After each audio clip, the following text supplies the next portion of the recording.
का हमारा टॉपिक है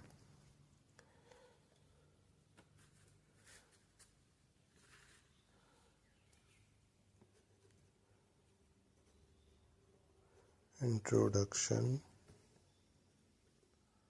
ऑफ बैलेंस शीट। ये हमारा टॉपिक है। इसमें क्या है कि इंट्रोडक्शन ऑफ बैलेंस शीट, इसमें क्या है कि बैलेंस शीट होता क्या है। बैलेंस शीट ये एक तरह का मेजरमेंट है, तराजू के जैसा, मतलब इसका दोनों साइड होता है। इसको हम लोग एक एग्जांपल के तौर पे समझते हैं कि सपोज़ हम लोग किसी लड़के को देखने जा रहे हैं शादी के लिए, तो उसमें क्या है कि हम लोग उसका देखते हैं कि इसके पास बंगला है, गाड़ी है, हर कुछ है। तो इसमें क्या होता है, हम लोग को ये लगता है कि नहीं, लड़का बहुत अच्छा है, कमा रहा है। बट ऐसा नहीं है। हम लोग उसका वन साइडेड थिंग्स देखते हैं कि ये इसके पास इतना एसेट है, लेकिन हम लोगों को ये भी पता करना चाहिए कि क्या वो सारा एसेट कहीं लोन पे तो नहीं है।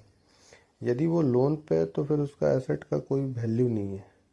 तो इसीलिए जब भी बैलेंस शीट बनता है, बैलेंस शीट देखा जाता है, तो उसके दोनों पहलू को देखा जाता है कि यदि इस कंपनी के पास जितना एसेट है तो क्या उससे कम लायबिलिटी है, तब तो वो बेनिफिट में है। और यदि कम लायबिलिटी नहीं है तो या बराबर में है, या लायबिलिटी ज़्यादा हो जा रहा तो लॉस है। हमेशा ये प्रॉब्लम में है। तो इसमें क्या है कि बैलेंस शीट इसलिए बनाया जाता है कि आप किसी भी कंपनी या किसी भी आदमी के दोनों हिस्सों को देखें, दोनों पहलू को जानें। तो हम लोग यदि किसी लड़के को सिलेक्शन के लिए जाते हैं तो हम लोग ये देखते हैं कि ये नहीं देखना चाहिए कि उसके पास कितना एसेट है, हमें ये भी देखना चाहिए कि इसके पास लायबिलिटी कम होना चाहिए। या ऐसा तो नहीं है सारा चीज़ लायबिलिटी लोन पे है तो इसका एसेट का कोई वैल्यू नहीं है। और इसका जो रेशियो होता है बैलेंस शीट का, जो परफेक्ट रेशियो माना जाता है, वो 2:1 का होता है। यानी लायबिलिटी का 2 गुना होना चाहिए एसेट। अब हम लोग आपको पिछले क्लास में ये बता ही चुके हैं कि एसेट क्या होता है, लायबिलिटी क्या होता है। बैलेंस शीट के बारे में हम आपको नॉर्मल डेफिनेशन तो बता ही चुके कि ये तराजू है, दोनों तरफ बराबर होना चाहिए।